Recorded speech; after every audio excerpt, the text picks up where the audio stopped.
తెలంగాణ రాష్ట్రంలో ఎవరైతే ప్రజాపాలన పథకంలో 6 గ్యారెంటీలనైతే ఎవరైతే కొత్తగానైతే అప్లై చేశారో ఆసరా పింఛన్‌కి సంబంధించిన వారైతే అనేది జాగ్రత్తగా ఉండాలనైతే తెలుసుకోవడం అయితే జరిగింది.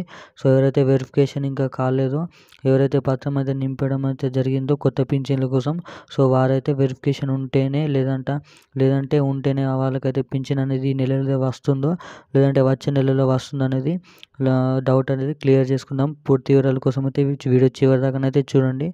ఎవరైనా మన ఛానల్‌ని దానికంటే ముందుగా మన ఛానల్ ఎవరైనా విజిట్ చేసినట్టయితే మొదటిసారిగా ఖచ్చితంగానైతే సబ్స్క్రైబ్ చేయండి. వీడియోని అయితే లైక్ చేయండి. నచ్చితే ఖచ్చితంగా ఇన్ఫర్మేషన్ అనేది మీ బంధుమిత్రులకు షేర్ చేయండి.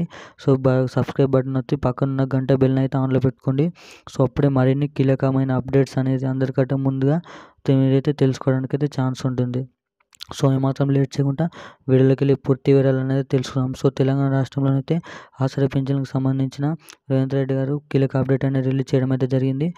ఎవరైతే కొత్త పింఛన్లకు అప్లై చేశారో మహిళలు చేయూత పింఛన్లు కానీ వివిధ రకాల పింఛన్లకు వారైతే పత్రంలో నింపినట్టుగా కొత్త పింఛన్లకు అప్లై చేసిన ప్రకారంగానైతే వాళ్ళ తర్వాతనైతే వెరిఫికేషన్ ఉంటుందని అయితే చెప్పడం అయితే జరిగింది.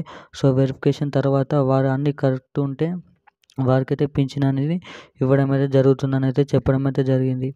దానికంటే ముందైతే వారికైతే పింఛన్ వచ్చే అవకాశాలు అనేది లేవన్నట్టయితే మనకైతే చెప్పడం అయితే జరిగింది. పాత వారికైతే పాత పద్ధతిలోనే మీ దగ్గర ఉన్న పోస్ట్ ఆఫీస్లో మరియు ఆ అకౌంట్లో పడే వారికి అకౌంట్లో పడతాయని అయితే చెప్పడం అయితే జరిగింది. వెరిఫికేషన్ తర్వాత కొత్త వారికి పింఛన్ అనేది అందిస్తామనేది చెప్పడం అయితే జరిగింది.